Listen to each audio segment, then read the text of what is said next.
ಓಂ ಶ್ರೀಯಪ್ಪತ್ತೇ ನಿತ್ಯಾ ಗಣಿತ ಗುಣಮಾಣಿಕ್ಯ ವಿಶದ ಪ್ರಭಾ ಜಾಲೋಲ್ಲಾಸೋಪರತ ಸಕಲಾವತ್ಯ ತಪಸೇ ಜಗಜ್ಜನ್ಮಸ್ಥೇಮ ಪ್ರಳಯ ರಚನಾ ಶೀಲವಪುಷೇ ನಮೋ ಅಶೇಷಾಮ್ನಾಯ ಶ್ರುತಿಹೃದಯ ದೀಪ್ತಾಯ ಹರಯೇ ನ ಶಬ್ದಾಬ್ಧೌ ಗಾಢಾ ನ ಚ ನಿಗಮ ಚರ್ಚಾಸು ಚತುರಾ ನ ಚ ನ್ಯಾಯೇ ಪ್ರೌಢಾ ನ ಚ ವಿದಿತ ವಿದ್ಯಾ ಅಪಿ ವಯಂ ಪರಂ ಶ್ರೀಮತ್ಪೂರ್ಣಪ್ರಮತಿಗುರುಕಾರುಣ್ಯಸರಣಿಂ ಪ್ರಪನ್ನಾಃ ಮಾನ್ಯಾಃ ಸ್ಮಃ ಕಿಮಪಿ ಚ ವದಂತೋऽಪಿ ಮಹತಾಂ ನಾರಾಯಣಂ ನಿಖಿಲಪೂರ್ಣಗುಣೈಕತಯಂ ದೋಷಮಾಪ್ಯತಮಮಪ್ಯಖಿಲೈಃ ಸುವಾಕ್ಯೈಃ ಯಶೋದ್ಭವಾದಿತಮಶೇಷವಿಶೇಷತೋऽಪಿ ವಂದ್ಯಂ ಸದಾ ಪ್ರಿಯತಮಂ ಮಮ ಸನ್ನಮಾಮಿ ಓಂ ಓಂ ಅಥಾತೋರ್ಮಜಿಜ್ಞಾಸಾ ಓಂ ಕುಪಿತಾ ಹಿ ಫಲಚ್ಛಾಯಾ ಸಮೀಕೃತ್ಯಾಪರಂ ಸುಖಂ ಸೇವಂತೆ ಯತ್ಪದಂ ಧೀರಾಃ ತಂ ಭಜೆ ವಲ್ಲಭಂ ಶ್ರಿಯಃ. ಯಾವುದಾಯ್ತು ಈಗ ಅನಾವಿಷ್ಕಾರ ಅಧಿಕರಣ ಮುಗೀತು ಅಂತ ಹೇಳಿ ಇದು ಒಳ್ಳೆಯದು ಅಂತ ಹೇಳಿ ಎಲ್ಲರ ಮುಂದೆ ಹೇಳ್ಕೊತ ಓಡಾಡಬೇಡಿ. ವಿದ್ಯೆ ಪವಿತ್ರ ಅಂತ ತಕ್ಷಣ ಏನು ಮಾಡ್ಬೇಕು, ಅದನ್ನು ಸರಿಯಾಗಿ ಕೇರ್ಫುಲ್ಲಾಗಿ ಮಾಡಬೇಕು. ಜ್ಞಾನ ಅದಕ್ಕೆ ಸ್ವಾರಸ್ಯ ಇದೆ. ನಹಿ ಜ್ಞಾನೇನ ಸದೃಶಂ ಪವಿತ್ರಮೇ ವಿದ್ಯತೆ. ಜ್ಞಾನನ ಕೆಡಿಸಬೇಡಿ ಅಂತ ಅರ್ಥ. ಅದನ್ನೇ ಜಾಸ್ತಿ ಕೆಡಿಸಿದ್ರೆ ಎಲ್ಲಕ್ಕಿಂತ ಅತಿ ಹೆಚ್ಚು ಮೈಲಿಗೆ ಮಾಡಿದ್ದು ಯಾವುದನ್ನು? ಜ್ಞಾನನೇ ಮೇಲಿಗೆ ಮಾಡಿ. ಬೇರೆ ಮೇಲಿಗೆನ ಒಂದು ರೀತಿ ಚೇಂಜ್ ಮಾಡೋಕ್ಕೆ ಬರುತ್ತೆ. ಅದು ಟೋಟಲಿ ಅಷ್ಟು ಡೇಂಜರಸ್ ಅಲ್ಲ, ಇದು ಭಾರಿ ಡೇಂಜರಸ್.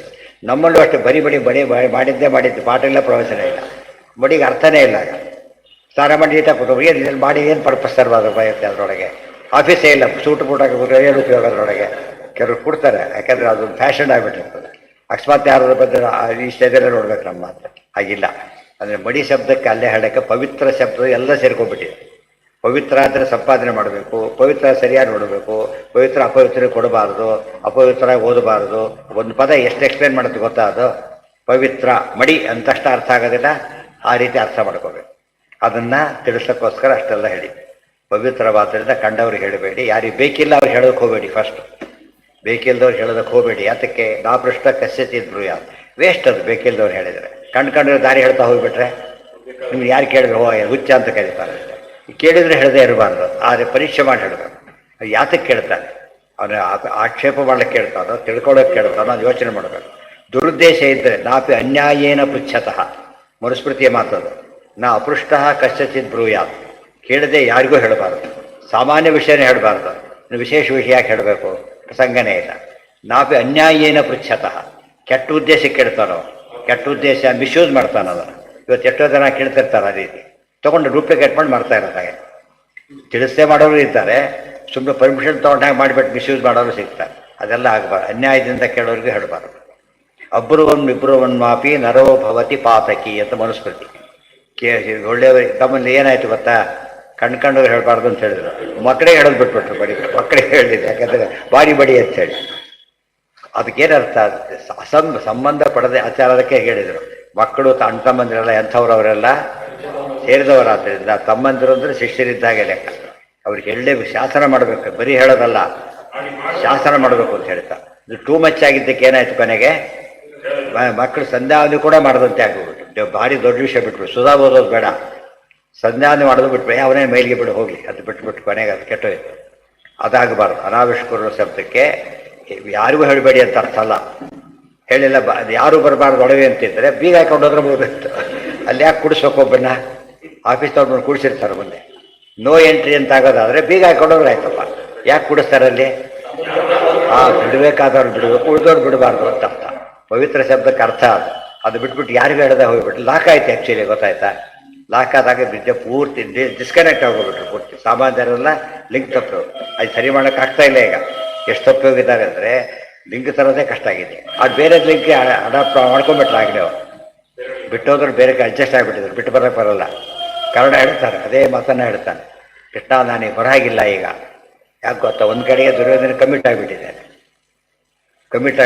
ಇನ್ನೊಂದು ಏನಾಗಿದೆ ಈಗ? ಈ ಉದಾಹರಣೆಗೆ ಸಗೋತ್ರ ವಿವಾಹ ಆಗಬಾರ್ದು ಅಂತ ಹೇಳ್ಬೋದು. ಪಾಪ ಆಗೋಗ್ಬಿಟ್ಟಿದ್ದಾರೆ, ಗೊತ್ತಾಗಿಲ್ಲ. ಮಕ್ಕಳು ಮೊಮ್ಮಕ್ಕಳು ಇರ್ತಾರೆ, ಏನು ಮಾಡ್ಬೇಕು? ಏನು ಮಾಡ್ತಾನೆ ಅವನೀಗ? ಯಾವ ಮಾಡಬೇಕಾಗಿತ್ತು ಇದನ್ನು? ಆಗ ಮಾಡೋರು. ಈಗ ನಮ್ಮಲ್ಲಿ ಎಷ್ಟು ತಪ್ಪಿದೆ ಮತ್ತು ಸಾಕ್ಷಿ. ಅಂದರೆ ಪುರೋಹಿತರಿಗೆ ಹಿಂದಿನ ಕಾಲಕ್ಕಂತೂ ಈಗ ಸ್ವಲ್ಪ ಕಡಿಮೆ ಆಗಿದ್ದು, ಹಿಂದೆ ಕೇಳದೆ ಮಾಡ್ತಿರಲಿಲ್ಲ. ಅವ್ನು ಹೇಳಬೇಕಾಗಿತ್ತಾಗ ಆ ದೋಷ ಏನಾಯ್ತು, ಈಗ ಬೆಳೀತಾ ಬೆಳೀತಾ ಬೆಳೀತಾ ಹೋಗಿ ಮತ್ತೆ ಇವ್ರು ನಾವು ಮದುವೆ ಆಗಬೇಕಾ, ಮಕ್ಕಳಾಗಬೇಕಾ, ಜನರೇಷನ್ ಕಂಟಿನ್ಯೂ ಶುರುವಾಗುತ್ತೆ. ಆಮೇಲೆ ಇಂದ ನಮ್ಮ ಪದ್ಧತಿ, ನಮ್ಮ ಸಂಪ್ರದಾಯ ಹಾಗೆ ಅಂತ ಶುರುವಾಗುತ್ತೆ. ಅದು ಸರಿ ಮಾಡೋಕ್ಕೋಸ್ಕರ ಹೆಸರು ಇಟ್ಬಿಡ್ತಾರೆ ಸಂಪ್ರದಾಯ. ಹಾಗೆ ಮಾಡಬಾರ್ದು. ಇವತ್ತು ಆ ರೀತಿಯಾಗಿ ರಿಪೇರ್ ಮಾಡೋಕ್ಕೆ ಸಾಧ್ಯ ಇಲ್ಲದಷ್ಟು ಏನಾಗಿದೆ ಈಗ ಡ್ಯಾಮೇಜ್ ಆಗಿ. ಯೋಚನೆ ಮಾಡಬೇಕು. ಅದಕ್ಕಾಗಿ ಯಾರಿಗೂ ಹೇಳಬಾರ್ದು ಅಂತ ಅಲ್ಲ ಶಾಸ್ತ್ರನ. ಮತ್ತು ಮಕ್ಕಳಿಗೆ ಹೇಳಬೇಕಾದ್ರೆ ಯೋಗ್ಯತೆ ಇರೋಕೊಂಡು ಹೇಳಬೇಕು. ಸುಧಾ ಹೋದರೆ ಸುಧಾನೇ ಹೇಳಿ, ಇವತ್ತು ತತ್ವಸಂಖ್ಯಾನ ಅಷ್ಟೇ ಹೇಳಿ. ಅದು ಬಿಟ್ಟುಬಿಟ್ಟು ಎಲ್ಲ ಹೇಳ್ತೀವಿ ಎಂಬುದು ತಪ್ಪು, ಏನು ಹೇಳೋದಿಲ್ಲ ಎಂಬುದು ತಪ್ಪೇ. ಅದೆಲ್ಲ ನನ್ನ ಬೆಳಕ ಅನಾವಿಷ್ಕರುವ ನನ್ಮಯ ಅಂತ ಸೂತ್ರನೇ ಮಾಡಿದ್ರು ಅದಕ್ಕೋಸ್ಕರ. ಹಾಂ, ಇಷ್ಟೊತ್ತು ಹೇಳಿದ್ದು ಅದೇ ಥರ ಹೇಳಿದ್ದ ಯೋಗಿ ಉಪದೇಶ ಮಾಡಿಕೊಡೋದು ಅಂತೇಳಿ. ಒಂದು ಬರ್ತದೆ ವ್ಯಾಸರಾಜ ಒಂದು ಋಗಾಭೋಗ ಇದೆ. ಆ ಸುಡಾದಿಯಲ್ಲಿ ಸೇರುತ್ತೆ, ಕೆಲವು ಪತ್ರಿಕೆ ಮಾಡ್ತಾರೆ. ನಾವು 4 ತಪ್ಪು ಮಾಡ್ತೇವೆ. ಮುಖ್ಯ ತಪ್ಪು ಆಚಾರ್ಯ ದ್ವೈತರೇ ಭಾಷ್ಯದನ್ನು ಅನುವಾದ ಮಾಡ್ತಾರೆ. ಆದ್ಯಾಪರಾಧ ಮಿಥ್ಯಾಜ್ಞಾನ. ಮೊದಲನೇ ತಪ್ಪು ಏನು ಗೊತ್ತಾ ನಮ್ಮಲ್ಲಿರೋದು? ತಪ್ಪು ತಿಳುವಳಿಕೆ. ದ್ವಿತೀಯ ಹರಿಯ ವಿಸ್ಮರಣ. ಎರಡನೇದು ಗೊತ್ತಿದ್ದಷ್ಟು ಮರ್ತು ಬಿಡೋದು. ತೃತೀಯ ನಿಷಿದ್ಧ ಅವಿಹಿತ ಆಚರಣ. ನಿಷಿದ್ಧ ಮಾಡೋದು, ವಿಹಿತವಲ್ಲದನ್ನು ಮಾಡೋದು. ಚತುರ್ಥ ಅಯೋಗ್ಯರಲ್ಲಿ ಉಪದೇಶಕರಣ. 4ನೇ ಪಾಪ ಯಾವುದು ಅಂದರೆ ಅಯೋಗ್ಯರಿಗೆ ಉಪದೇಶ ಮಾಡೋದು. ಇವತ್ತು ಅದೇ ಹೇಳ್ತಾರೆ, ಕಂಡುಕಂಡವ್ರು ಹೇಳೋದು ಹೇಳಬೇಕಾದ್ರೆ ಬಿಟ್ಟುಬಿಡೋದು. ಅದಲ್ಲ, ಇದು ತಪ್ಪಾಗಿದೆ, ಮಾಡಬಾರ್ದು. ಚತುರ್ಥ ಅಯೋಗ್ಯರಲ್ಲಿ ಉಪದೇಶಕರ. ಆಚಾರ್ಯ ರೈತರೇ ಹಾಗೆ ಇಟ್ಟಿದ್ದಾರೆ. ಹರಿದಾಸ ಸಾಹಿತ್ಯ ಸರಿಯಾಗಿ ಅಧ್ಯಯನ ಮಾಡಿದರೆ, ಕಂಪೇರ್ ಮಾಡಿದರೆ ಎಷ್ಟು ಚೆನ್ನಾಗಿ ಬರೀತಾರೆ ಗೊತ್ತಾಗುತ್ತೆ. ಆದರೆ ಯಾವುದರಿಂದ ರೀಚ್ ಮಾಡಬೇಕು ಅದಕ್ಕೆ ಎಲ್ಲರಿಗೂ ಹೇಳೋಕ್ಕೆ ಸರಿಯಾಗಿ ಹೇಳಿ. ಅದಿಲ್ಲದವ್ರಿಗೆ ತುಂಬ ಕಷ್ಟ ಆಗ್ತೈತೇನ. ಪಂಚಮ ಬುದ್ಧಿ ಇದೆ, ಪಂಚಮ ಹೇಳೋದಿಲ್ಲ, ಅದರಲ್ಲಿ ತಪ್ಪು ಜೀವನ ಮಾಡ್ತಾರೆ. ಆಚಾರ್ಯ ಪುಟದಷ್ಟು ದೊಡ್ಡ ಹೇಳಿದ್ದಾರೆ. ಅಷ್ಟು ಮಾತ್ರ ತಗೊಂಡು ನನಗೆ ಮಿನಿಮಮ್ ಎಷ್ಟು ಬೇಕೋ ಅಷ್ಟು ಹೇಳ್ತಾರೆ. ಭವಿತಾ ನಚಮೇ, ಅದೆಲ್ಲ ಪಾಠ ಆಗಿದೆ ಆಗಲೇ. ಭವಿತಾ ನಚಮೇ ತಸ್ಮಾದನ್ಯ. ಅದಕ್ಕೇನೆ ಏನು ಮಾಡಿಬಿಟ್ರೆ ಆಚಾರ್ಯ ಇನ್ನೊಂದು ವಾಕ್ಯ ಕೋಟ್ ಮಾಡಿದರು. ಹೇಳಬೇಡಿ ಎಷ್ಟು ಪಾಪ ಬರುತ್ತೆ ಅಂತ, ಹೇಳಿದ ಎಷ್ಟು ಪುಣ್ಯ ಬರುತ್ತೆ ಅಂತ ಹೇಳಿದ್ರು. ಜೊತೆಗೆ ನಿನ್ನೆ ಆಯ್ತಲ್ಲ, ಅದು ಹೇಳಿದ ಎಷ್ಟು ಪುಣ್ಯ ಬರುತ್ತೆ ಗೊತ್ತಾ ಅಂದರು. ಏನು ಮಾಡ್ಬೇಕೀಗ? ಹೇಳೋದು ಬಿಡಬೇಡಿ, ಯೋಗ್ಯರು ಹೇಳಿ. ಹೇಳಬೇಡಿ, ಅಯೋಗ್ಯರು ಹೇಳಬೇಡಿ. ಇದು ವ್ಯವಸ್ಥೆ ಮಾಡ್ಕೋಬೇಕು. ವ್ಯವಸ್ಥೆ ಮಾಡಿಕೊಡದೆ ಹೌದು. ಇವತ್ತು ತಪ್ಪು ಕಲ್ಪನೆ ಇರೋದ್ರಿಂದಲೇ ಏನಾಯ್ತು ಅಲ್ಲಿಗೆ? ಗೃಹಸ್ಥರು ಓದಬಾರ್ದು, ಪದ್ಯ ಮಾಡಿಕೊಟ್ಟು ಗೃಹಸ್ಥರು ಓದಬಾರ್ದು. ಯಾಕಂದ್ರೆ ಈಗ ಇದೆ, ಈಗ ಸ್ವಲ್ಪ ಕಡಿಮೆ ಆಗಿದೆ. ಮೊದಲ ಗೃಹಸ್ಥರು ಓದಬಾರ್ದು ಅಂತೇಳಿ ಓದಿದ್ರೆ ಅವ್ನು ಬ್ಯಾನ್ ಮಾಡ್ತೀವಿ. ಗೃಹಸ್ಥ ಓದ್ಬಿಟ್ಟಿಯಲ್ಲ ಶಾಸ್ತ್ರನ್ನೇನು ಹೌದೌದು ವೈದಿಕರವಾದ ಇತ್ತಲ್ಲ. ಇವತ್ತಿನ ಕೆಲವು ಕಡೆ ಇದೆ, ನಿಂದು ತುಂಬ ಇತ್ತು ಕಡಿಮೆ. ಗೃಹಸ್ಥರು ಅವ್ರನ್ನ ಯಾವ್ದು ಏನೂ ಮಾಡಬಾರ್ದು, ಓದಲೇಬಾರ್ದು. ಫಸ್ಟು ಗೃಹಸ್ಥರು ಬ್ಯಾಂಡ್ ಇದ್ದಾಗೆ ಅವ್ರು ಮಡಿ ಓದೋರ್ನ ನೋಡ್ಕೋಬೇಕು ಹೊರತು ತಾವು ಓದಬಾರ್ದು. ಓದ್ಬಿಟ್ಟು ನಮಗೆ ಕೊಡೋದಿಲ್ಲ ಅಂತ ನಮಗೆ ಕೊಡೋದಿಲ್ಲ. ಅದು ಭಾರಿ ತಪ್ಪು, ಮಾಡಬಾರ್ದು. ಅದು ನಿಜವಾದ ದೊಡ್ಡ ದೋಷ. ಅದು ಇದು ಪುಣ್ಯಕ್ಕೆ ಇವ್ರಿಗೆ ಗೊತ್ತಿಲ್ಲ. ಜೈತಿರ್ತಾರೆ ಗೃಹಸ್ಥರು, ವೈದಿಕ ಅವರು. ಯಾರ ಭಾಗ ಅವರು? ಆ್ಯಕ್ಚುಲಿ ಅದೆಲ್ಲ ಹೇಳಬೇಕಾಯ್ತು. ಎಷ್ಟೊತ್ತು ಹೋದಾಗ ಉಪನ್ಯಾಸಕ್ಕೆ ಹೋಗ್ಬಿಟ್ಟಿರುತ್ತೆ ಕೆಲವರೆಲ್ಲ. ವೈದಿಕ ಮಾಡಿದ್ರೆ ಹೋಗಬಾರ್ದು. ಅವ್ರು ಟೀಕಾ ಬರೆದವರೇ ಗೃಹಸ್ಥರು ಫಸ್ಟು. ಅವ್ರು ವೈದಿಕ ಬರಿತಾ ಇದ್ದವ್ರಲ್ಲ, ಅವರು ದೇಶಪಾಂಡೆ ಬರಿತಾ ಇದ್ದವರು. ದೊಡ್ಡ ರಾಯ ಅವ್ರ ಹೆಸರು, ದೊಡ್ಡಾಚಾರ್ಯರಲ್ಲ ಅವರು. ಅಂದಮೇಲೆ ಶಾಸ್ತ್ರ ಓದಬೇಕು ಅನ್ನೋದು ಕಂಪಲ್ಸರಿ ಅಷ್ಟೇ. ಅದು ಸ್ವಲ್ಪ ಹೆಚ್ಚು ಕಡಿಮೆ ಆಗಿದೆ. ಗೃಹಸ್ಥರು ಸ್ವಲ್ಪ ಕಡಿಮೆ ಓದ್ಬೋದು. ಏನು ಓದಬಾರ್ದು ಅಂದರೆ ವೈದಿಕರು ನೋಡ್ಕೋಬೇಕು, ಅಷ್ಟು ತಿಳುವಳಿಕೆ ಅವ್ರು ಬರೋಷ್ಟು ಓದ್ಬೇಕಾದ್ರೆ ಕೊನೆ ಪಕ್ಷ ಅವ್ರು ನೋಡ್ಕೋಬೇಕಷ್ಟೇ, ತಾವು ಓದಬಾರ್ದು ಅನ್ನೋಂಥರ ಪೂನಿಷ್ಠಸ್. ಅದು ಏನಂದರೆ ಅವರು ಓದ್ಬಿಟ್ರೆ ನಮ್ಮಂತೆ ಆಗ್ಬಿಟ್ಟು ನಮ್ಮನ್ನು ಕೈ ಬಿಟ್ಬಿಡ್ತಾರೆ ಅಂತ ಭಯ. ತಪ್ಪದು, ಎಂದೂ ಹಾಗೆ ಮಾಡಬಾರ್ದು. ಡಾಕ್ಟ್ರು ಡಬಲ್ ಏನಾಗಿದೆ ಈಗ, ಕೇಸ್ ಸಾಲ್ವ್ ಮಾಡಿಬಿಟ್ರೆ ಮತ್ತೆ ಬರೋದಿಲ್ಲ ಅಂತೇಳಿ ಸಾಯೋವರೆಗೂ ಕೇಸ್ ಹೇಳ್ಕೊಂಡು ಹೋಗೋದು ಲಾಯರ್ಗಳು. ಇವರು ಸಾಯೋವರೆಗೂ ಔಷಧಿ ಕೊಡ್ತಿರೋದು. ಯಾವಾಗಂದ್ರೂ ನೆಕ್ಸ್ಟ್ ವಾಸಿ ಆಗಲೇ ಕೊಡೋದಿಲ್ಲ ಔಷಧಿ. ಯಾತಕ್ಕೆ? ಟೆಂಪರಲ್ಲಿ ಮತ್ತೆ ನಾಳೆ ಬರಬೇಕು ಅವರು. ಇದು ದ್ರೋಹ ಅಲ್ಲೇನು? ಆ್ಯಕ್ಚುಲಿ ಏನು ಮಾಡಬೇಕು ಅವರು? ಇನ್ನೊಂದ್ಸತಿ ಬರಬಾರ್ದು, ಆ ರೀತಿ ಹೇಳಬೇಕು. ಅದು ನಿಜವಾದ ವೈದ್ಯರು ಎಜುಕೇಟ್ ಮಾಡೋ ಕಾನ್ಸೆಪ್ಟ್ ಇಲ್ಲ ವೈದ್ಯರಿಗೆ. ಔಷಧಿ ಕೊಡ್ತಾರೆ ಹೊರತು ನೆಕ್ಸ್ಟ್ ಟೈಮ್ ನೋಡು ಈ ತಪ್ಪು ಮಾಡಬೇಡ ಅಂದರೆ ಅನುಕೂಲ ಆಗಿಬಿಡುತ್ತೆ ಅವ್ರಿಗೆ. ಆ ರೀತಿ ಮಾಡೋದಿಲ್ಲ. ಯಾಕೆ? ಪ್ರೊಫೆಷನ್ ಕೆಟ್ಟೋಗ್ಬಿಡುತ್ತೆ ಅಂತ ವಾದ. ಪ್ರೊಫೆಷನ್ ದೊಡ್ಡದು, ಪ್ರೊಫೆಷನ್ನಿನ ಇಂಟೆನ್ಷನ್ ದೊಡ್ಡದು. ವಾಸಿ ಮಾಡೋದು ಬರದಂತೆ prevention is better than cure. ಅವರೆಲ್ಲ ಆ್ಯಕ್ಚುಲಿ ವರ್ಕ್ಶಾಪ್ ಕಂಡಕ್ಟ್ ಮಾಡ್ಬೋದು ಅವರೆಲ್ಲ. ನೋಡಿ ಈಗೆಲ್ಲ ಮಾಡಬೇಡಿ, ರೋಗ ಬರುತ್ತೆ ಅಂತೇಳಿ. ಕೊರೋನಾ ಬಂದಾಗ ಹೇಳಲಿಲ್ಲ, ಅದು ಎಲ್ಲ ರೋಗಕ್ಕೂ ಹೇಳ್ತಿರ್ಬೇಕು. ಇದೆಲ್ಲ ಯಾತಕ್ಕೆ ಹೇಳಿದ್ದು ಒಟ್ಟಿನ ಮೇಲೆ ಅಂದರೆ, ಹೇಳಬೇಕಾದವ್ರಿಗೆ ಹೇಳಲೇಬೇಕು, ಭಾರಿ ಪುಣ್ಯ ಬರುತ್ತೆ. ಕಂಡವ್ರಿಗೆ ಹೇಳಲೇಬಾರ್ದು, ಭಾರಿ ಪಾಪ ಬರುತ್ತೆ. ಆದ್ದರಿಂದ ಜವಾಬ್ದಾರಿ ಇದೆ ಅಂತ ಅರ್ಥ. ಓದೋರು ಸರಿಯಾಗಿ ಹೇಳಿ, ಕಂಡ್ಕೊಂಡ್ರೆ ಹೇಳಬೇಡಿ. ಅದಕ್ಕವರು ಕೆಲವರಿಗೆ ಮತ್ತೆ ರಹಸ್ಯ ಹೇಳೋದಿಲ್ಲ. ಎಷ್ಟು ಬೇಕು ಅದು ಪದ್ಧತಿ ನಮ್ಮಲ್ಲಿ ಭಾರಿ ಇದೆ. ಪಕ್ಷಪಾತ ಮಾಡೋದು, ಪಬ್ಲಿಕ್ಕಿಗೆ ರಹಸ್ಯ ಹೇಳಬಾರ್ದು. ನಮ್ಮವರಿಗೆ ಮಾತ್ರ ರಹಸ್ಯ ಇಟ್ಕೋಬೇಕು. ಶಾಸ್ತ್ರ ಒಪ್ಪಿಲ್ಲ ಅದನ್ನು, ಗೊತ್ತಾಯ್ತಾ? ಯೋಗ್ಯ ಅಂದಮೇಲೆ ಅವ್ನ ಶಿಷ್ಯ, ಅವ್ನು ಬಂಧು, ಸರಿಯಾಗಿ ಅವ್ನ ಕೆಪಾಸಿಟಿ ಇತ್ತು ಅಂದರೆ ಅರ್ಥ ಆಗೋದೆಲ್ಲ ಹೇಳಿದ್ರು. ಅಲ್ಲಿ ಪಕ್ಷಪಾತ ಬಡಿಸ್ಬೇಕಾದ್ರೆ ಪಕ್ಷಪಾತ ಮಾಡಬಾರ್ದು ಅಂತ ಹೇಳಿಲ್ಲ. ಬಡಿಸ್ಬೇಕಾದ್ರೆ ಪಕ್ಷಪಾತ ಮಾಡದೆ ಪಂಕ್ತಿ ಭೇದ ಮಾಡಬಾರ್ದು, ಇಲ್ಲೂ ಪಂಕ್ತಿ ಭೇದ ಮಾಡಬಾರ್ದು. ಬಟ್ ಸ್ಟಿಲ್ ನಡೆಯುತ್ತದಲ್ಲ. ಏನು ಮಾಡೋದು ಹೇಳೋದು, ಕೆಲವು ರಹಸ್ಯಗಳು ಹೇಳೋದಿಲ್ಲ. ಅದು ನಮ್ಮ ಶಿಷ್ಯರಾಗಬೇಕಷ್ಟೇ ನೀವು. ಅದು ಆಗಲ್ಲ. ಶಿಷ್ಯರು ಮತ್ತೆ ಅಲ್ಲೂ ಕ್ಲೋಸ್ ಶಿಷ್ಯರು, ರಿಲೇಟಿವ್ ಶಿಷ್ಯರು ಬೇರೆ, ನಾನ್ ರಿಲೇಟಿವ್ ಶಿಷ್ಯರು ಬೇರೆ. ಇವೆಲ್ಲ ತುಂಬ ಇದರಲ್ಲೂ ಶಾಸ್ತ್ರ ರಿಸರ್ವತ್ವ ಪ್ರಮೇಯ ಇವೇ ಜಾಸ್ತಿ ಆಗಿಬಿಟ್ಟಿದೆ. ಮುಖ್ಯ ಪ್ರಮೇಯಗಳ ಚಿಂತನೆ ನಡೆಯೋದೇ ಇಲ್ಲ. ಅದು ಕೊನೆಗೆ ಎಲ್ಲಿ ಬಂತು ಅಂದರೆ ನಾಲೆಡ್ಜ್ ಎಲ್ಲ ಬ್ಲಾಕ್ ಆಗಾಗುತ್ತೆ. ಐಹಿಕಾಧಿಕರಣ. ಯಾರು ಯಾರು ಅದು ತಪ್ಪಲ್ಲ. ಒಳ್ಳೆ ಪಕ್ಷಪಾತ ಮಾಡಬೇಕು. ಒಳ್ಳೆ ಪಕ್ಷಪಾತ ಯಾತಕ್ಕೆ ಅಲ್ಲ ಹೇಳಿದರು ಅವರು. ಯಾತ ಪಕ್ಷಪಾತ ಮಾಡಿದರು ಅಂದರೆ ಕಾರಣ ಕೊಟ್ಟರು. ಮುಂದೆ ಯಾರಿಗೆ ಮಾತು ಕೊಡ್ತೇನೆ ಅವ್ರಿಗೆ ನಾನು ಸರಿಯಾಗಿ ಹೇಳ್ತೇನೆ, ಜಾಸ್ತಿ ಹೇಳ್ತೇನೆ. ಅರ್ಥ ಆಯ್ತಾ? ತಪ್ಪಲ್ಲ ಅದು. ಅವ್ರಿಗೆ ಇಲ್ಲಿ ಕಾಂಪಿಟೆನ್ಸ್ ಇಲ್ಲ. ಆಯ್ತು ಮಾಡ್ತೀವಿ ಅಂತ ಮುಂದೆ ಬರಲೇ ಇಲ್ಲ ಅವರು. ಫಸ್ಟ್ ಅವರು ಅದು ಹೋಯ್ತಾರೆ. ಅದು ಸುಮ್ಮನೆ ಒಳಗಡೆಗೆ ಮಾಡಿದರೆ ತಪ್ಪದು. ಅನೌನ್ಸ್ ಮಾಡಿದ್ದಾರೆ ಅವರಿಗೆ, ಈ ಫಸ್ಟ್ ರ್ಯಾಂಕ್ ಬಂದರೆ ಪ್ರೈಸ್ ಕೊಡ್ತೀವಿ ಅಂತ ಹೇಳ್ತಾರೆ. ಅದು ಪಕ್ಷಪಾತ ಅಲ್ಲ. ಫಸ್ಟ್ ರ್ಯಾಂಕ್ ಬಂದರೆ ಪ್ರೈಸ್ ಕೊಡ್ತೀವಿ ಪಕ್ಷಪಾತ ಆಗೋದಾದರೆ ಓದೋದು ಹೇಗೆ ಹುಡುಗ ಅವರು? ಅದು ಪಕ್ಷಪಾತ ಅಲ್ಲ. ನಿಮಗೆ ಕೊಡೋದೇ ಇಲ್ಲ, ನಿಮಗೆ ಮಾತ್ರ ಕೊಡ್ತೀನಿ ಅಂತ ಅದು ಪಕ್ಷಪಾತ. ಯಾರಿಗೆ? ಅಶ್ವತ್ಥಾಮಿಗೆ, ಅರ್ಜುನಿಗೆ ಇಬ್ಬರಿಗೂ. ಅರ್ಜುನಿಗೆ ಓಪನ್ ಆಗಿ ಅವ್ರ ಮಗ ಜೊತೆಗೆ ಇದ್ದರು. ಜೊತೆಗಿದ್ದವ್ರಿಗೆ ಒಂದು ಅಡ್ವಾಂಟೇಜ್ ಇದೆ. ಹೇಳ್ತಿ ಕೇಳಿ, ಗುರುಕುಲ ವಾಸ ಮಾಡೋದು ಏನು ಉಪಯೋಗ ಆಗ್ತಿತ್ತು ಅಂದರೆ ಪಾಠ ಕೇಳಿ ನಡ್ಕೋಬೇಕು ಅಂತ ಪ್ರಾಕ್ಟಿಕಲಿ ನೋಡ್ತಿದ್ರು. ಥಿಯರಿ ಕಮ್ ಪ್ರಾಕ್ಟಿಕಲ್ ಎರಡು. ಎಷ್ಟೋ ಸ್ಕೂಲಲ್ಲಿ ಅವ್ರಿಗೆ ಪ್ರಾಕ್ಟಿಕಲ್ ವೆಬ್ಸೈಟ್ ಇದು ಅಫಿಲಿಯೇಷನ್ ಕೊಡೋದಿಲ್ಲ. ಕೆಲವು ಪ್ರಾಕ್ಟಿಕಲ್ ಆಗಬೇಕಾಗತ್ತೆ. ಅವ್ರು ಗುರುಕುಲ ವಾಸ ಮಾಡೋದ್ರಿಂದ ಎರಡೆರಡು ಬರ್ತಿತ್ತು ಅವ್ರಿಗೆ ಜ್ಞಾನ. ಮತ್ತು ಡಿಫ್ರೆಂಟ್ ಸನ್ನಿವೇಶಗಳು ಫೇಸ್ ಮಾಡೋದು ನೋಡ್ತಿದ್ರು. ಅದು ನಾಲೆಡ್ಜ್ ಜಾಸ್ತಿ ಆಗ್ತಿತ್ತು. ಇವತ್ತು ನಮ್ಮಲ್ಲಿ ಬರ್ತಾ ನಿಂತೋಯ್ತು. ಕೆಲವು ಕಡೆ ರೆಸಿಡೆನ್ಸಿ ಸ್ಕೂಲಲ್ಲಿ ಅಲ್ಲಿ ಸ್ವಲ್ಪ ಇಟ್ಕೊಂಡಿದ್ದಾರೆ. ಇಲ್ಲೇನಾಯ್ತು, ಕೆಲವರಿಗೆ ಎಕ್ಸ್ಟರ್ನಲ್ ಮಾಡೋ ಅಭ್ಯಾಸ ಬಂತು. Regular ಓದೋರಿದ್ದಾರೆ, external ಮಾಡೋರಿದ್ದಾರೆ. ಗುರುಕುಲ ವಾಸ ಹೋಯಿತು, ಬರೀ ಪಾರ್ಟ್ ಟೈಮ್ ಆಯಿತು. ಅದು ನಿಂತೋಗಿ ಏನಾಯಿತು, ಆನ್ಲೈನ್ ಬಂದಾಗಾಯಿತು. ಕ್ವಾಲಿಟಿ ಏನಾಗುತ್ತಾಗ ಕಡಿಮೆ ಆಗುತ್ತೆ. ಅದಕ್ಕೆ ಇಬ್ಬರು ರೆಗ್ಯುಲರ್ ಒಬ್ಬರು ಅಪ್ಲೈ ಮಾಡಿ ಇವನು ಅಪ್ಲೈ ಮಾಡಿದರೆ ಯಾರು ಪ್ರಿಫರೆನ್ಸ್ ಕೊಡ್ತಾರೆ? ಅದು ಪಕ್ಷಪಾತ ಅಲ್ಲ. ಅದು ಯಾತಕ್ಕೆ ಜಾಸ್ತಿ ಮಾಡಿದ್ದಾರೆ. ಸೊ ಪಕ್ಷಪಾತ ಅಂಬೋದು ಯಾವಾಗ ದೋಷ, ಅದು ಇದು ಗುಣ. ಇದು ಆ ದೃಷ್ಟಿಯಲ್ಲಿ ಏನು ತಪ್ಪಿಲ್ಲ. ಐಹಿಕಾಧಿಕರಣ, ಮುಕ್ತಿಫಲ ಅಧಿಕರಣೆ, ಇಷ್ಟೆಲ್ಲ ಆಯ್ತೀಗ. ಅಪರೋಕ್ಷ ಜ್ಞಾನ ಬಂತು, ಆಯ್ತು, ಅಲ್ಲಿ ಸ್ಥಿತಿ ಬಂತೀಗ. ಮೋಕ್ಷ ಯಾವಾಗ ಆಗುತ್ತೆ ಅಂತ ಪ್ರಶ್ನೆ. ಈಗ ಮೋಕ್ಷ ಯಾವಾಗ ಆಗುತ್ತೆ ಅಂತ ಕೇಳಿದರೆ ಈ ಅಧಿಕರಣದ ಹೇಳ್ತಾರೆ ಎರಡು ಚಾನ್ಸ್ ಇದೆ. ಒಂದು ಮೋಕ್ಷ ಗ್ಯಾರಂಟಿ. ಅಪರೋಕ್ಷ ಜ್ಞಾನ ಬಂದರೆ ಯಾವ ಡೌಟ್ ಇಲ್ಲ, ಮೋಕ್ಷ ಯೋಚನೆ ಕೂಡ ಮಾಡಬೇಕಾಗಿ ಏನು ಮಾಡಿದ್ರು ಮೋಕ್ಷ ಗ್ಯಾರಂಟಿ. ಅಷ್ಟು ಬಂತು. ಹಾಗೆ ಯಾವಾಗ ಆಗುತ್ತೆ ಅಂತ ಮುಂದಿನ ಪ್ರಶ್ನೆ. ಟೋಕನ್ ಕೊಟ್ಮೇಲೆ ದುಡ್ಡು ಕೊಡೋದು ಗ್ಯಾರಂಟಿ. ಬಟ್ ಕ್ಯೂ ಇದ್ದರೆ ಸ್ವಲ್ಪ ತಡ ಕಾಯ್ಬೇಕಾಗತ್ತೆ. ಒಬ್ಬನೇ ಆದರೂ ಕಷ್ಟ ಸಿಗ್ಬೋದು. ಅದನ್ನೇ ಹೇಳ್ತಾರೆ ಈಗ. ಐಹಿಕಂ ಅಪ್ರಸ್ತುತ ಪರಿಬಂಧೆ ತದ್ದರ್ಶನ. ಯಾವ ಜನ್ಮದಲ್ಲಿ ಅಪ್ರೋಕ್ಷ ಜ್ಞಾನ ಆಗುತ್ತೋ ಅದೇ ಜನ್ಮದಲ್ಲಿ ಏನಾಗಬಹುದು, ಮುಕ್ತಿ ಆಗಬಹುದು. ಆಗದೆ ಹೋದರೆ ಯಾತಕ್ಕೆ ಅಂತ ಕೇಳಿದರೆ, ಆದರೆ ಅನಿಯಮ, ಒಂದು ನಿಯಮ ಇಲ್ಲ, ಆಗಲೇಬೇಕು ಅಂತ ನಿಯಮ ಇಲ್ಲ. ಪ್ರಾರಬ್ಧ ಕರ್ಮ ಇದ್ದರೆ ಏನಾಗುತ್ತೆ, ಆಗೋದಿಲ್ಲ. ಪ್ರಾರಬ್ಧ ಕರ್ಮ ಇಲ್ಲ, ಅದೇ ಜನ್ಮ ಅಪ್ರೋಕ್ಷ ಜ್ಞಾನ ಆಯಿತು. ಸ್ವಲ್ಪ ಪ್ರಾರಂಭ ಇತ್ತು, ಹೋಯ್ತು, ಅದೇ ಜನ ಮುಕ್ತಿನೂ ಆಗಬೇಕು ಅವರಿಗೆ. ಕೆಲಸಕ್ಕೆ ಯಾರು ಇದ್ದೆಲ್ಲ ಹೋದ ತಕ್ಷಣ ನೋಡ್ತಾನೆ ಕಳಿಸ್ತಾರೆ ಡಾಕ್ಟ್ರು. ಇಲ್ಲದವ್ರಿಗೆ ದಿವಸಗಟ್ಟಲೆ ಅಡ್ಮೆಂಟ್ ತೊಗೊಳ್ಬೇಕಾಗ. ಅದು ಇವ್ರ ಮೇಲೆ ಪ್ರಾರಬ್ಧ ಕರ್ಮ. ಲೇಟಾಗಿ ಬಂದಿದ್ದು ಪನಿಷ್ಮೆಂಟ್ ಇದ್ದಾಗ. ಆ ದೃಷ್ಟಿಯಿಂದ ಅದು ನಿಯಮ ಇಲ್ಲ. ಆಗಲೇಬೇಕು ಅಂತ ನಿಯಮನೂ ಇಲ್ಲ, ಆಗಬಾರ್ದ ನಿಯಮನೂ ಇಲ್ಲ. ಆದರೆ ಒಂದು ನಿಯಮ ಇದೆ, ಮೋಕ್ಷ ಗ್ಯಾರಂಟಿ ನಿಯಮ ಇದೆ. ಅದಕ್ಕೆ ಹ್ಯಾವ್ ಟು ವೇಟ್ ಅಂಥೇಳಿ. ಇದು ಭಾರಿ ಮುಖ್ಯ ಇದೆ. ಇದಕ್ಕೆ ಎಷ್ಟು ವ್ಯಾಸಕ್ಕೆ ಇಲ್ಲ. ದೊಡ್ಡವರು ಎಷ್ಟೋ ಜನ ಜ್ಞಾನಿಗಳಾಗೋಗಿದ್ದಾರೆ. ಅವ್ರು ದೊಡ್ಡ ಜ್ಞಾನಿಗಳು ಸಂಶಯನೇ ಇಲ್ಲ. ಬಟ್ ಇನ್ನೂ ವೃಂದಾವನದಲ್ಲಿದ್ದಾರೆ ಅಂತೇಳಿ ಏನು ಅರ್ಥ ಆಗುತ್ತಾಗ? ಮುಕ್ತಿ ಹೋಗಿಲ್ಲ ಅಂತ ಆಗೋದಿಲ್ಲ.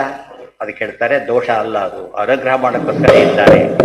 ಅನುಗ್ರಹಕ್ಕೋಸ್ಕರ ಇದ್ದಾಗ ಏನು ತಪ್ಪಲ್ಲ. ಸ್ಕೂಲು ಕಾಲೇಜುಗಳಲ್ಲಿ ಸ್ಟೂಡೆಂಟ್ಸ್ ಬದಲಾಗ್ತಾ ಇರಬೇಕು, ಮೇಸ್ಟ್ ಅವರೇ ಇರಬೇಕು.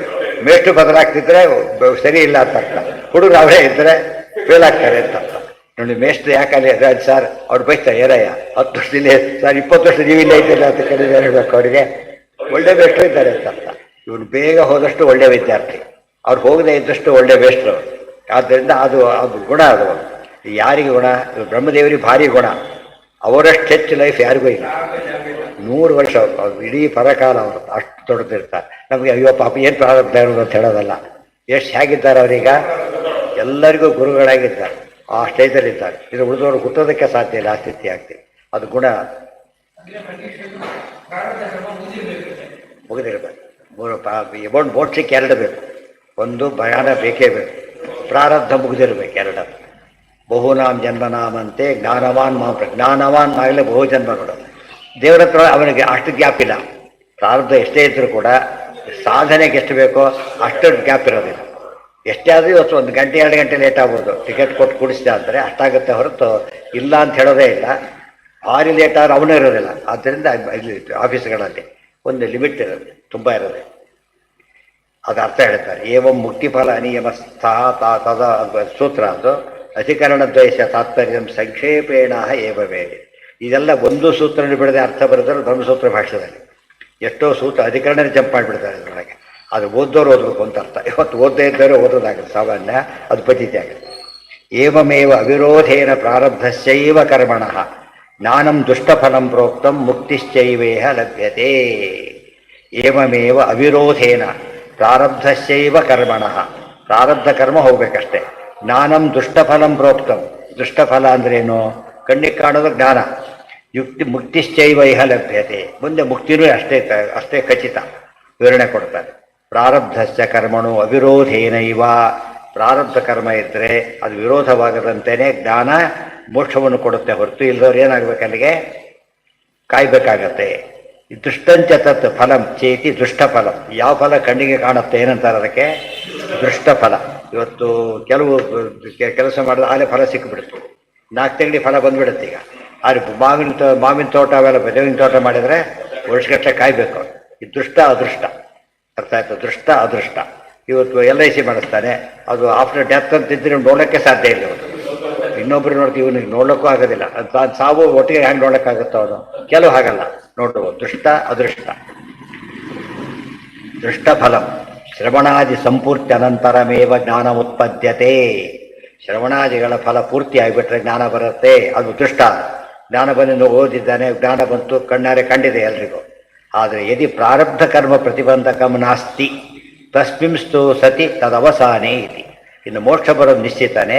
ಪ್ರಾರಬ್ಧ ಕರ್ಮ ಪ್ರತಿಬಂಧಕವಾಗಿ ಇಲ್ಲದೆ ಹೋಗಿದ್ದರೆ ಆಗಲೇ ಹೋಗ್ತಾರೆ, ಇಲ್ಲದವ್ರೆ ಮುಗಿಸ್ಕೊಂಡು ಹೋಗ್ತಾರೆ ಅಷ್ಟೇ. ಏವಮೇವ ಮುಕ್ತಿಶ್ಚ ಇವೈಹ ಇವ ಮುಕ್ತಿಶ್ಚ ಏವ ಇಹ ಲಭ್ಯತೆ ಇತಿ ತೃತೀಯಸ್ಯ. ಯಸ್ಮಿನ್ ದೇಹೆ, ಒಟ್ಟು ಸಮ್ಮರಿ, ಯಸ್ಮಿನ್ ದೇಹೆ ಜ್ಞಾನ ಉತ್ಪನ್ನಂ ತತ್ಪಾತಾನಂತರಮೇವ ಮುಕ್ತಿರ್ಲಭ್ಯತೆ ಪ್ರಾರಬ್ಧ ಕರ್ಮ ಪ್ರತಿಬಂಧಕಾಭಾವೇ. ಯಸ್ಮಿನ್ ದೇಹೆ ದೇವೇ ಇದೆ, ಎಲ್ಲಿ ತಪ್ಪದು, ಇಲ್ಲಿ ಸರಿ ಇದೆ, ತಿದ್ದಬೇಕಂತ. ಯಸ್ಮಿನ್ ದೇಹೆ, ಯಾವ ದೇಹದಲ್ಲಿ ಅಪ್ರೋಕ್ಷ ಜ್ಞಾನ ಬಂತೋ, ಯಾವ ದೇಹದಲ್ಲಿ ಅಪ್ರೋಕ್ಷ ಜ್ಞಾನ ಬಂತೋ ಅದೇ ದೇಹದಲ್ಲೇ ಮುಕ್ತಿ ಆಗುತ್ತೆ ಪ್ರಾರಬ್ಧ ಕರ್ಮ ಇಲ್ಲದೆ ಹೋದರೆ. ಆದರೆ ಮುಂದೆ ಮುಕ್ತಿ ಆಗುತ್ತೆ ಪ್ರಾರಬ್ಧ ಕರ್ಮ ಕಳೆದ ಮೇಲೆ. ಅವ್ರಿಗೇನಾಗುತ್ತೆ ಗೊತ್ತಾ? ಅಂತ್ಯಕಾಲದಲ್ಲಿ ಎಲ್ಲ ಮುಗಿದೋಗ್ಬಿಟ್ಟಿದೆ. ಭರತರಾಜನಿಗೆ ಆಯ್ತಲ್ಲ, ಮುಂದೆ ಜನ್ಮ ಹುಟ್ಟೋದಿದೆ, ಅದು ಸ್ಮರಣೆ ಬಂದ್ಬಿಟ್ಟು ಮರ್ತೋ ಸ್ಮರಣೆ ಬಂದು ಜನ್ಮ ಬಂತು. ಅದಿಲ್ಲದೆ ಹೋದರೆ ಅದೇ ರೂಪದಲ್ಲಿ ಬಂದು ಉದ್ಧಾರ ಆಗಿಬಿಡ್ತಾ ಇದೆ. ಅದಕ್ಕೆ ಹೇಳಿದ ದೇಶ ಬ್ರಾಹ್ಮಿ ಸ್ಥಿತಿ ಪಾರ್ಥ ನೈನಾಂ ಪ್ರಾಪ್ಯ ವಿಮುಹ್ಯತಿ ಸ್ಥಿತ್ವಾಶ್ಯಾಮ್ ಅಂತಕಾಲೇಪಿ ಬ್ರಹ್ಮ ನಿರ್ವಾಣ ಮೃಚ್ಛತಿ. ಎಲ್ಲ ಇದೆ, ಅದು ತಾತ್ಪರ್ಯನೇ ಇದೆ. ಆ ಶ್ಲೋಕಕ್ಕೆ ಅರ್ಥ ಇದೆ, ಅಧಿಕರಣನೇ. ಅಂತ್ಯಕಾಲದಲ್ಲೂ ಅದೇ ಧ್ಯಾನ ಮಾಡ್ತಿದ್ರೆ ಇಲ್ಲದೆ ಹೋದರೆ ಪೂರೈಸ್ಕೊಂಡು ಹೋಗ್ಬೇಕು. ಯಾಕೆ ಅಂತ ಮುಂದೆ ಹೇಳಿದ್ರು, ಅಲ್ಲಿ ಹೇಳಲಿಲ್ಲ. ಅದು ಎಲ್ಲ ಹೇಳಿದ್ರೆ ಜಾಸ್ತಿ ಆಗುತ್ತೆ ಅಂತ ಬೇರೆ ಕಡೆ ಹೇಳ್ತಾರೆ. ಅಲ್ಲಿಗೆ ಅಧ್ಯಾಯ ಮುಗೀತು. ಯಾವ ಅಧ್ಯಾಯ? ತೃತೀಯಾಧ್ಯಾಯ ಚತುರ್ಥ ಪಾದ. ಯಾವ ಅಧ್ಯಾಯ ಮುಗೀತೀಗ? ಸಾಧನಾಧ್ಯಾಯ ಮುಗೀತು. ಸಾಧನ ಹೆಸರು, ಅಧ್ಯಾಯದ ಹೆಸರು ಸಾಧನಾಧ್ಯಾಯ. ಇನ್ನು ಮುಂದಿದ್ದೆಲ್ಲ ಫಲಾಧ್ಯಾಯ. ಅದಕ್ಕೆಲ್ಲ ಡೀಟೇಲ್ಸ್ ಅಲ್ಲಿ ಹೇಳ್ತಾರೆ. ನಾಳೆಯಿಂದ ಫಲಾಧ್ಯಾಯ. ಯದೀಯ ಚರಣಾಂಭೋಜ ಛಾಯಾಮಾಶ್ರಿತ್ಯ ನಿವೃತ್ತಾ ನಂದಂತಿ ಸಂತತಂ ಮುಕ್ತಾ ಸಂಶ್ರಯೇ ತಂ ಶ್ರೇಯಃಪತಿಂ. ಪ್ರತಿಯೊಂದು ಅಧ್ಯಾಯಕ್ಕೂ ಆರಂಭದಲ್ಲಿ ಮಂಗನ ಮಾಡಿದ್ದಾರೆ. ಪ್ರತಿ ಪಾದತ್ತಲ್ಲ, ಎಲ್ಲರಿಗೂ ಗೊತ್ತಲ್ಲ ಅಂತ.